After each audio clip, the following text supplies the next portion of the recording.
Welcome to Happy Editing, Hello. embedding UI components in the CKEditor using embedded content. I'm sorry, that's a real mouthful. I'm Matt Poole, and I'm with Pixel. As far as my role, I classify myself as being a back-end Drupal developer. Is that mic on? Yeah, maybe a little louder. We got it tucked down. Yeah. We have to do the opposite of the stool. All right. So the embedded content module, what is it and what does it do? The embedded content module creates a small CKEditor plugin that gives editors a new button on the default Drupal WYSIWYG, otherwise known as a what you see is what you get. This button allows one to place fieldable content directly into the flow of the page. If you're familiar with the media module and inserting images into the WYSIWYG, you will be right at home. In fact, how both insert content into the field is very similar. Both use tokens with attributes that provide the options that allow each to be replaced with rich content. However, where they diverge is that media are entities. They are stored and loaded when replaced. Embedded content, on the other hand, stores the fields and options only in the content of whatever field they are added to. There is no separate table or entities. What there is a plugin system that loads the chosen embedded content plugin and renders it using the field values stored on the token. This also means that there's no such thing as embedded content library, like there is with media.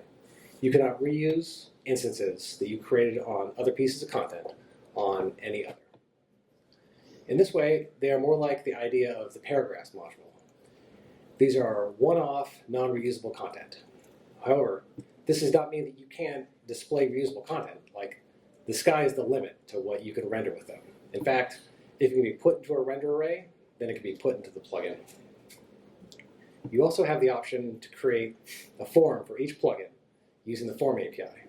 However, instead of persisting this content in a separate entity fields table, they are JSON encoded and placed directly into the token in the full text field.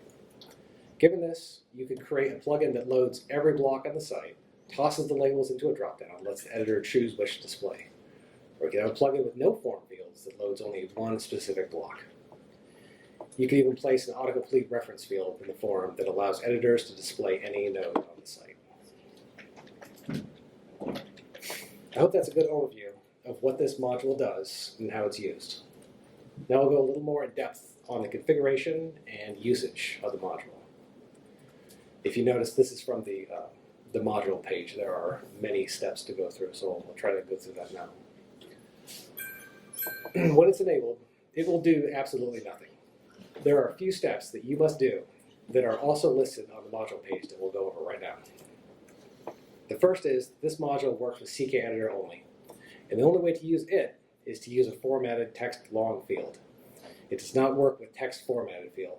That field type does not show the WYSIWYG. Most people are probably familiar with the core body field that supports the WYSIWYG out of the box.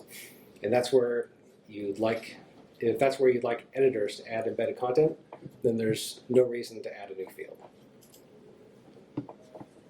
Now that you have a field that is text formatted long, we can configure the text format filter.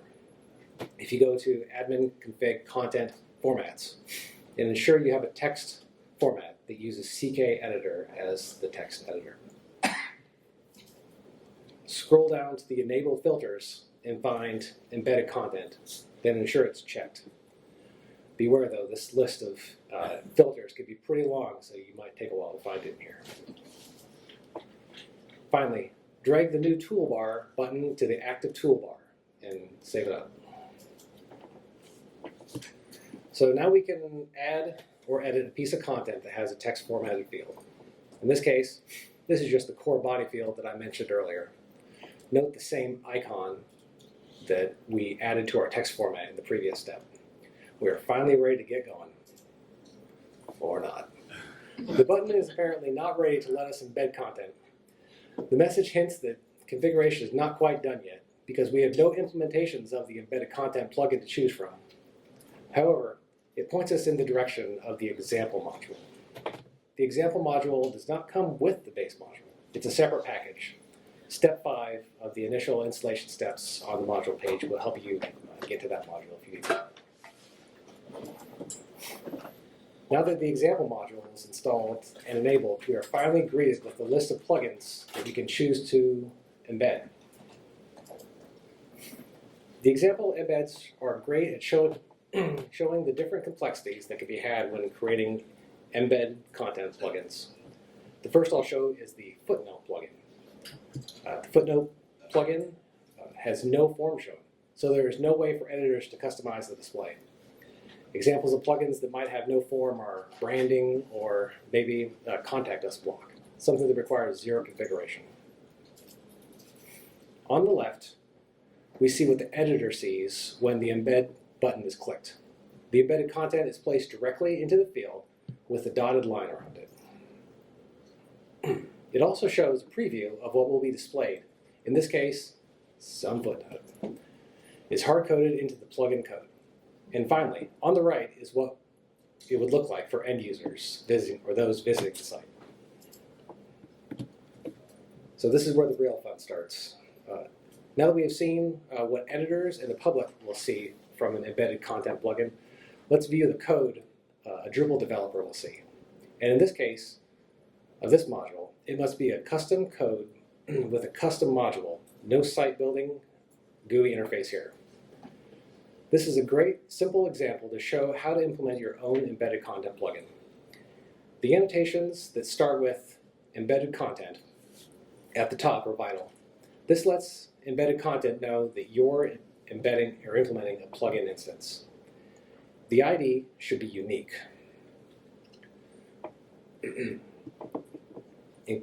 Probably including your custom module name so there are no collisions.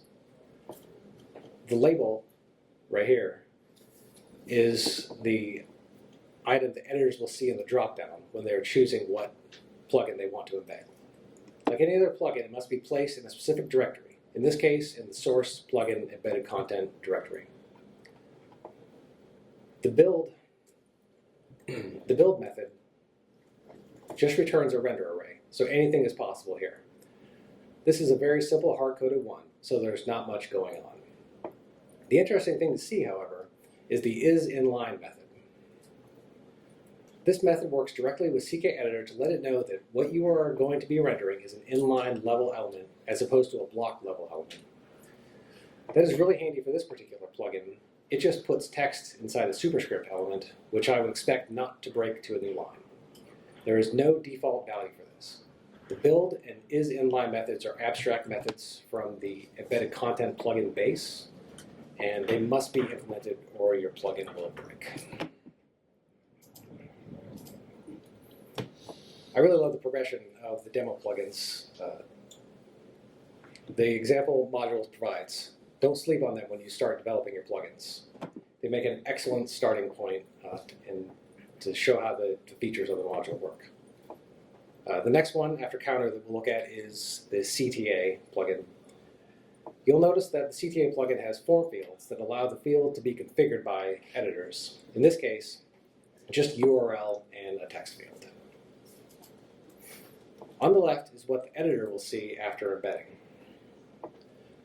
Unlike the footnote plugin, this plugin breaks text to new lines. We'll see why in just a moment. On the right is the final display that the end user will see. This plugin simply uses the URL and text to create a link.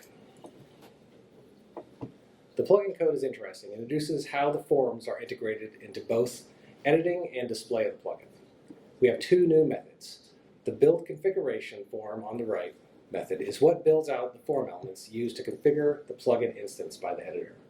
It works hand in hand with the other new method, default configuration, to provide the initial values when the form is loaded for the first time. In this case, the URL and text fields are empty. However, they don't have to be. You can provide text besides null in this method. You may be asking yourself, that's all? What about the submit and initialize configuration methods? There's a little bit of magic that happens behind the scenes here.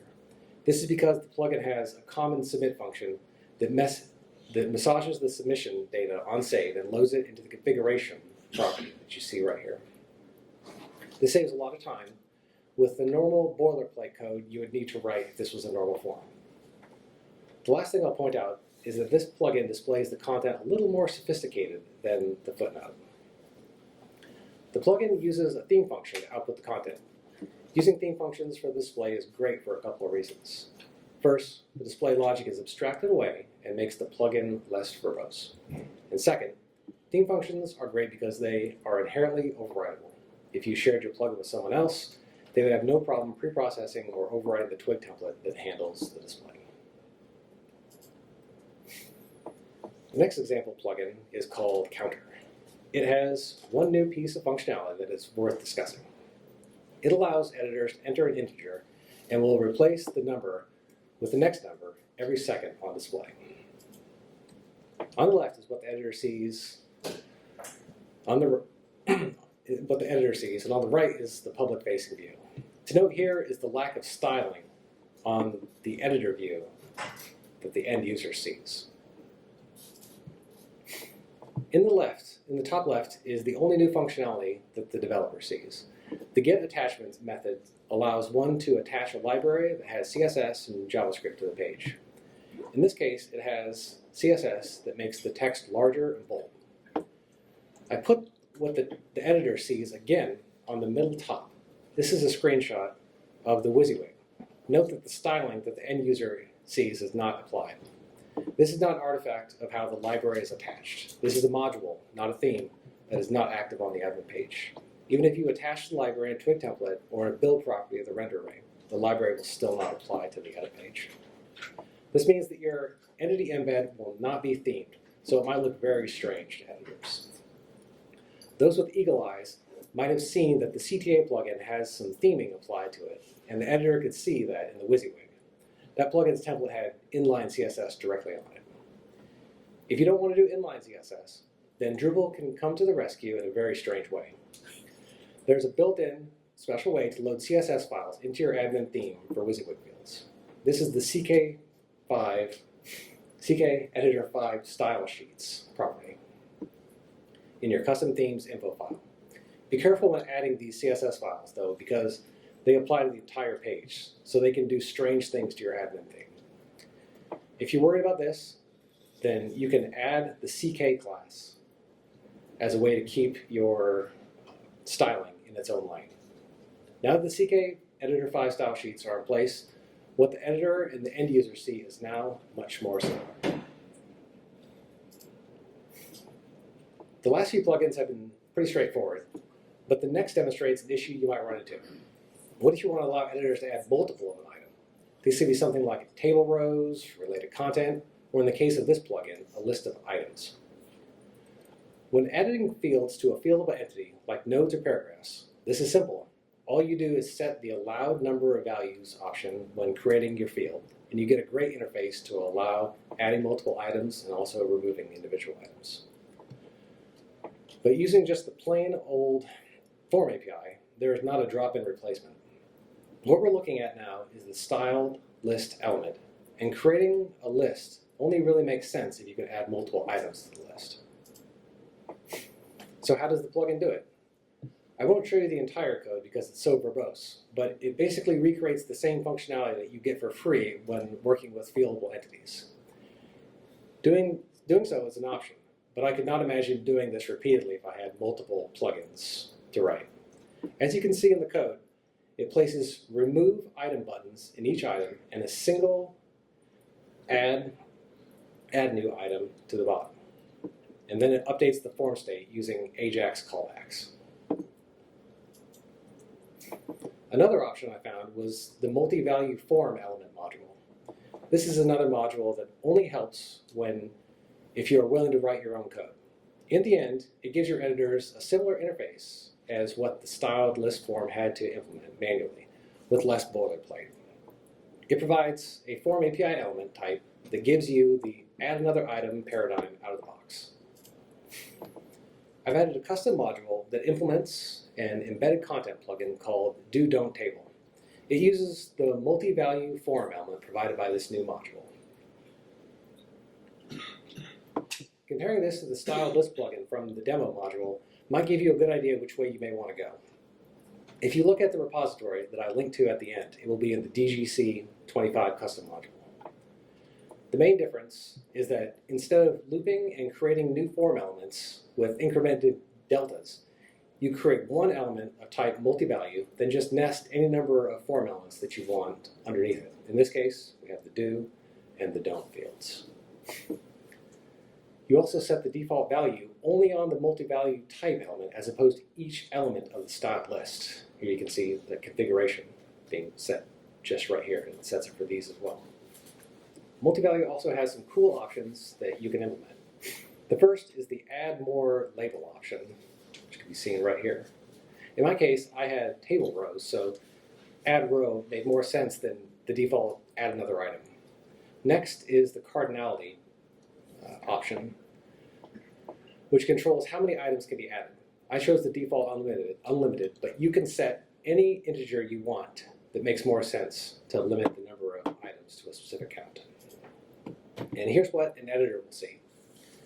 It's a similar interface. You'll notice one thing that is missing from the styled list that this form has, and that's the ability to drag and drop rows to sort them. However, this did not quite work right for me out of the box. I had to apply a pre-existing patch to the multi-value form element to add the remove button. Also, sorting the fields did not work correctly. That issue was a problem with the entity embed module, which was not loading the configuration on submission. Most people would probably not notice this, but it has big ramifications if you have any fields that have validation callbacks, which will be checked on submission. This was the case for the weight field that is hidden on the page. I took a break from putting together this session to submit a tiny patch for this issue. We'll see how much I get roasted by the maintainer. On the left is what the editor will see in the WYSIWYG when embedding the do-don't table. On the right is the end user view.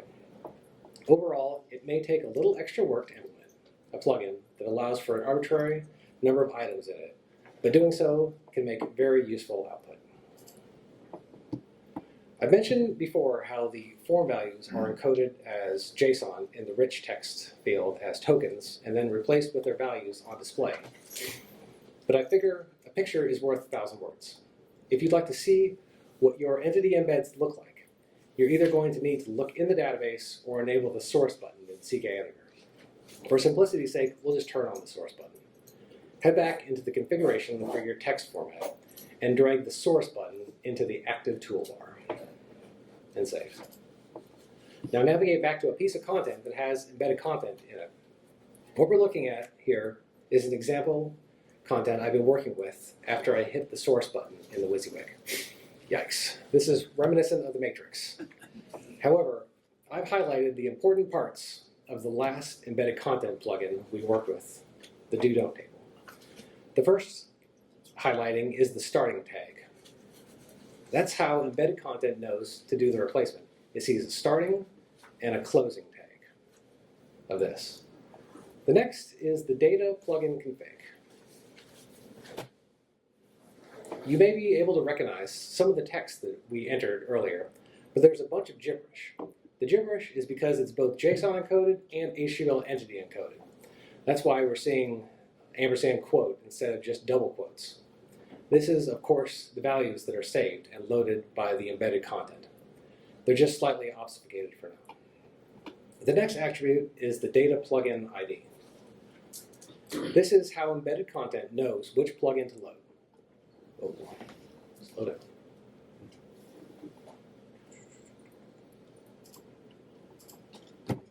Go back. Wow, wish I quit doing this. Here we go, mouse. Then the next attribute is the data plugin ID. Okay, I did that one. The final attribute is the data button ID. This one is interesting, and we'll talk about a little more about it in a little bit, but what this does and how it can be useful. But to summarize, we've been using a single button to add embedded content to the page, but you can create multiple buttons and assign different buttons to load each. The data plugin config value is the attribute of most interest. To see more clearly what is saved in the field, I wrote a small bash script that I've linked to from the sample repository README. On the left is the plugin config, i.e. the form field values in the easier to read format. Each row item has values of do and don't that correspond to the fields that we save from our form. There are a few values in here that are not necessarily needed for display. That is the weight and actions keys. The weight keys come from the multi-value form element module. It is a byproduct of allowing sorting on the fields. The action key comes from the patch to multi-value form element module that allows deleting individual elements. On the right is the template that displays the loaded values for the do-don't table. You want to be careful with these extra elements because they can surprise you and alter the display of your plugin. The important part is that you check for either row do or row don't before you display your row. Otherwise, you may get an extra row with no values because of the add more row attribute, which is at the same level. However, if you want to nip this in the bud before it becomes an issue for your template, the Embedded Content plugin provides an optional method that you can implement in your plugin called massage form values. In this example, on the left, I'm removing the actions key before it's persisted in the text field and encoded into JSON. And when I print out the stored values with my bash script on the right, you can see it's missing. This is a very powerful feature, as you can modify the stored values in whatever way makes sense. However, be careful because these same values are used to load the defaults for your form. You'll note that I still have the weight and add more keys in the output. You could get rid of these in the same way as the actions key. However, there's a different way. The embedded content module has a small issue where if you have a validate callback function that alters the submitted values, those alterations will not be seen by the submit hook. In this case, I use the massage form values function that we used in the last step, but also a new one, validate configuration form. I believe the issue comes about because of how the form is submitted with Ajax. For some reason, though, the form state gets disconnected between the two operations. To get around this, I set a temporary value called myValue with the updated values during validation after multi-value form element cleans up the weight and add more values. Then I read this value to change what will be stored on the field during massage form values, which happens last. I'm not proud of this code, and there may be a better way to do this, but I found that it worked. There's one more thing worth discussing when it comes to the display of embedded content plugins. When you're working with fieldable entities, like a node, you get display formatters right out of the box. For example, from the GUI, you can add a field, a text field. Then you can change how to display it by choosing the format. And finally, you have a nice little node template where you can simply print out content or an individual field using the content variable. However, when you're working with the form API, you have control over what form elements you have, but not so much how it's displayed. You must know how to transform the field values into display and to do it in a safe way. To showcase this, I'll use a field that is common but can trip you up. The following code will create a WYSIWYG field that will allow editors to place rich text into the plugin. At the top, I only allow them to choose HTML text format by setting the allowed formats property. But if one leaves that off, they won't be able to choose from any that they have permission to use. The other attribute is rows. This will start the box at this many lines tall and expand as you type. When you want to set the default value on the text format field, it's a two-part field. It has sub-properties of value and format. That is why default value is not just description by itself. When you're ready to print this in your template, you can use the check markup twig filter provided by the core filter module. Do not just print out description.value by itself, as it will just spit out encoded HTML tags as seen on the right. If you prefer to render the description in a render array, I've included the check markup function at the bottom, which does exactly that. Note how it uses text instead of value as a property. This further shows the disconnection between the form fields and the display. The final field I'll go over is the entity autocomplete field. This form element will allow editors to choose a node of their choice as a form value by typing in its label. The fun thing is that this field is not just limited to nodes. You could use this for users or any custom entity that you choose. In this case, we just do node and type article.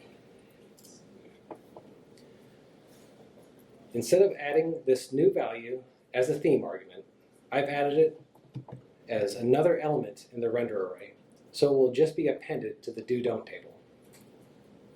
On the right, I've included the code that one can use to render a node in Twig. This syntax requires installing the Twig tweak module, which I highly recommend.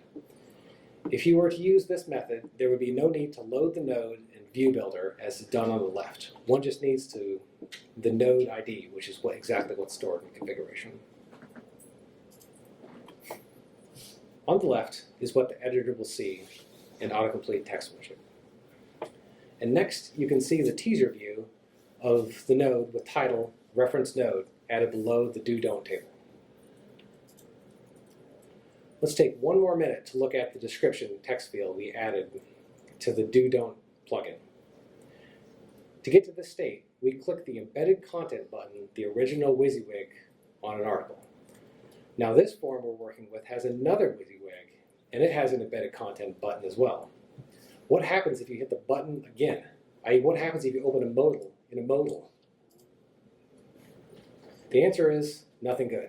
It will simply close your modal and take you back to the plugin choice page. That's annoying. Luckily, the embedded content module links directly to an issue that is directly related to this in Drupal core. Unfortunately, even when applied, it did not work for me. It seems like it opened a new modal correctly, but when choosing the next plugin, it breaks. Keep an eye on this issue if this is a deal breaker for you. Without this functionality, trying to embed media item or another entity embed will break the page. If you want to make a better experience for your editors, make sure that the given modal in a modal issue, you'll also need to create duplicate format filter that doesn't have these buttons, which is also annoying. One more feature of this module is the ability to create multiple buttons for CKEditor. Each button has the option to change its label, submit button text, modal title, plugin condition, CKEditor button image, and modal size and placement. The most interesting of these options is the plugin condition. Setting this will allow your buttons to only allow certain embedded content plugins to be chosen by editors. For example, when you turn on the embedded content examples module, it installs a new button called examples. Since all its buttons start with example, this button will only have example plugins in it. The more plugins you have, it may become more ideal to group them into their own buttons instead of creating an ever-expanding drop-down to choose from.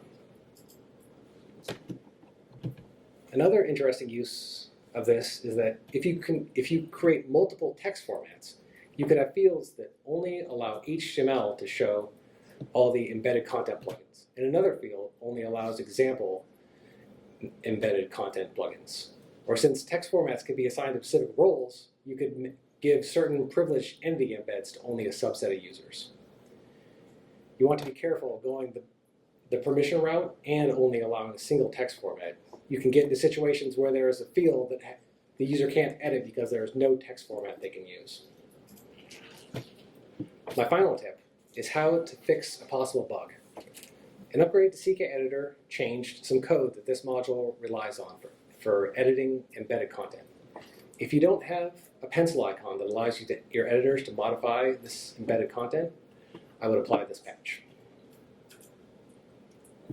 This repository has a fully working environment that you can spin up to test the example content plugins. Importantly, it also has all the patches I had to apply to make it work. Please see compose.json if you're interested in those. Overall, the embedded content module is a great addition to your site. It provides editors with a useful way to add more structured content in their rich text editing experience. Just remember that installation takes a bit of work, and that example plugins are a great place to start. Thank you for attending and learning more about the embedded content module. If you'd like to leave feedback about this presentation, please scan the QR code.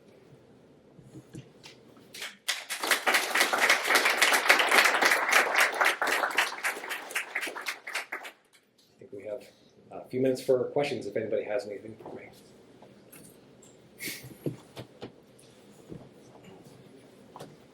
Yes. Can you touch on the storage again? It looks like the actual field values are stored in that array in the field, the body field, the WYSIWYG field. Is that correct? Correct.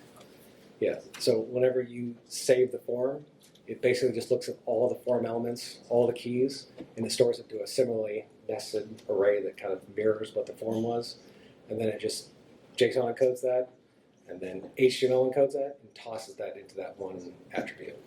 And can you edit it? You can double click on an embedded thing you've already added and edit it. Was that what that last issue was alluding to? Mm-hmm. I can show a little more closer here. So if you click on these guys right here, you get a little pencil. Your screen is showing something. Oh.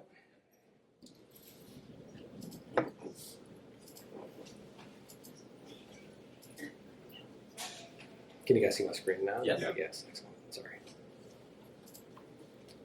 If I mouse over this Oh, yeah. guy right here, it comes with a little edit button and Right. it pops a little bit. Can you set the display of a reference?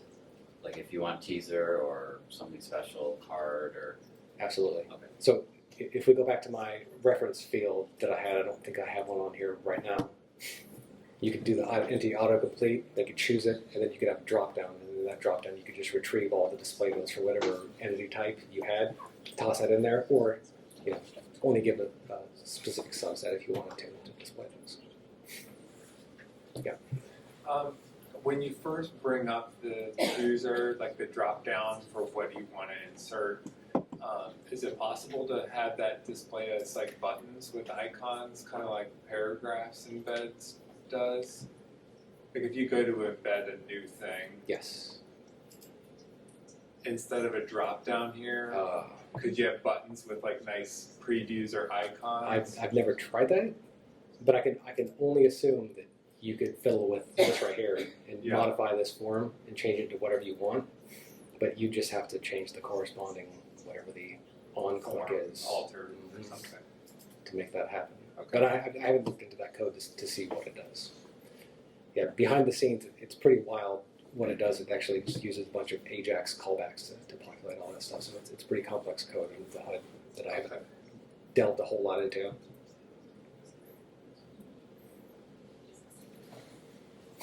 Oh, sorry. Yeah.